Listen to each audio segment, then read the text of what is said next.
Nancy Jane Kulp was an American actress, writer, and comedian who carved a niche for herself in the golden age of television. She is best known and almost synonymous with her legendary role as Miss Jane Hathaway, the earnest secretary, passionate birdwatcher, and chronic bachelor on the CBS television series The Beverly Hillbillies, 1962 to 1971.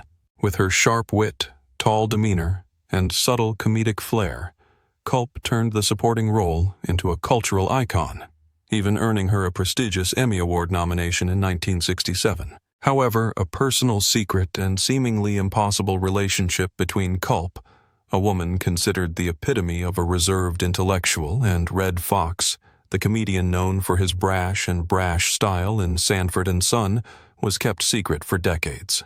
What drove this unexpected but profound relationship to remain hidden beyond the usual explanation of privacy? Was the secrecy simply a result of their being an interracial couple in an era when such relationships were often fiercely criticized? Or was there something deeper hidden in the star's glamorous but often shadowy life, related to the pressure to maintain a harmless single girl image while she struggled with her own identity and sexuality? Let's dig into the exact truth of this fateful event, peeling back the layers of tragedy to better understand the talented but ill-fated artist. Nancy Jane Kulp was born on August 28, 1921 in Harrisburg, Pennsylvania. She was the only child of Robert Tilden, a traveling salesman, and Marjorie C. Kulp, a teacher who later became a principal. The family moved from Mifflintown, Pennsylvania to Miami, Florida, sometime before 1935. Kulp was described as a bright and driven student from an early age. With a keen intellect and ambition, Kulp pursued an impressive academic career. She graduated with a BA in journalism in 1943 from Florida State College for Women, now Florida State University. She then went on to pursue a MA in English and French at the University of Miami. Kulp initially turned her attention to journalism, working as a columnist for the Miami Beach Tropics in the early 1940s, writing profiles of celebrities such as Clark Gable. Kulp's big break came in 1944 during World War II, when she put her media career on hold to join the United States Naval Reserve. She served with distinction, reaching the rank of ensign, and was awarded several medals, including the American Campaign Medal. She was honorably discharged in 1946. Her military experience instilled in her a strong sense of discipline, leadership, and lifelong commitment to public service and civic duty. In 1951, shortly after marrying Charles Malcolm Dacus, Kulp moved to Hollywood, California, to work in the public relations department of MGM. It was at this studio that director George Cukor recognized her potential and convinced her to become an actress. Also in 1951, Kulp made her film debut with a character role in The Model and the Marriage Broker. Nancy Kulp's acting career spanned nearly 4 decades, from 1951 to 1989. With her distinctive voice, tall stature, and unique demeanor, she was quickly cast for character roles, often as single women, secretaries, or eccentric characters. Kulp appeared in many classic films, including Shane, 1953, Sabrina, 1954, and A Star is Born, 1954. She also appeared in The Parent Trap, 1961, and voiced Frou Frou in the animated film The Aristocats, 1970. On the small screen, Kulp was a familiar face. She appeared on The Bob Cummings Show, 1955 to 1959, as Pamela Livingstone, an avid birdwatcher. She also appeared in I Love Lucy, 1956, as the English maid who teaches Lucy and Ethel how to bow. Kulp also appeared in Perry Mason, The Jack Benny Program, and The Twilight Zone as Mrs. Gann. In 1962, Kulp landed her breakthrough role as Jane Hathaway on The Beverly Hillbillies. Jane Hathaway was a highly educated, love-hungry, single woman who worked as a devoted secretary to banker Milburn Drysdale. Kulp played the role brilliantly, striking a balance between her rigid professionalism and her secret romantic desires, especially her unrequited feelings for Jethro Bodine. Her deadpan reactions, dignified demeanor, and somewhat eccentric body language made her a fan favorite and unforgettable character. The role cemented the show's success, and earned Kulp a 1967 Emmy Award nomination for Outstanding Supporting Actress in a Comedy Series. She remained in the role for 246 episodes until the show ended in 1971. Kulp continued to work afterward, appearing in Sanford and Son and The Love Boat. Kulp married Charles Malcolm Dacus on April 1, 1951, in Dade County, Florida. The marriage lasted about a decade and ended in divorce in 1961. The breakup coincided with the start of her television career. After the divorce, Kulp remained single, focusing all her time and energy on work, public service, and philanthropy. Behind the professionalism and serious image of Miss Hathaway was a woman struggling with her personal identity and deep political conflicts. Kulp's life is typical of the sharp contrast between public achievement and private tragedy. Nancy Kulp attempted to convert her acting fame into political influence. In 1984, Kulp ran for the United States House of Representatives in Pennsylvania's 9th Congressional District as a Democratic candidate. She was an underdog against incumbent Republican Bud Schuster. Kulp lost, winning just 33.6% of the vote. Toward the end of her life, Kulp was a heavy smoker. She was diagnosed with cancer in 1990 and underwent chemotherapy. Her condition worsened rapidly as the cancer metastasized in 1991. She died on February 3, 1991, at the age of 69 in Palm Desert, California. The contrast between personal fame and tragedy revolves around two major truths that explain why her relationship with Red Fox had to be kept private. Kulp kept her personal life private after her divorce. In an interview with author and LGBT activist Bose Hadley, Kulp used metaphors to confirm her sexual orientation. When Hadley asked her if she was gay, Kulp suggested asking herself, "Do you think opposites attract?" and answering, "I'm the opposite. I find that birds of a feather flock together." Having to live in the closet and hide her identity during that period was a silent tragedy, as her true self contradicted the humorous single girl image the public had built. Nancy Kulp and Red Fox, whose public images were diametrically opposed, Kulp was an intellectual, a military veteran, and reserved. Foxx was a comedian known for his loose, raw comedy style, shared a deep bond. They met at a charity event in the late 1960s. The secrecy of their relationship with Foxx illustrates the dual pressures Kulp faced in society. The most important reason for the secrecy was that they were an interracial couple in an era when such relationships were often violently frowned upon. Although both were influential public figures, they faced heavy scrutiny and judgment from society. Despite their differences in comedic styles, they connected on a deep intellectual level. Both were passionate about civil rights and unafraid to challenge social expectations in their private lives.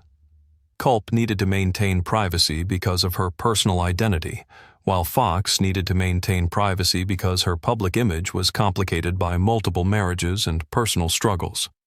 The relationship may have been romantic or just a genuine meeting of minds, but it represented a darker truth, one that demanded protection from public judgment.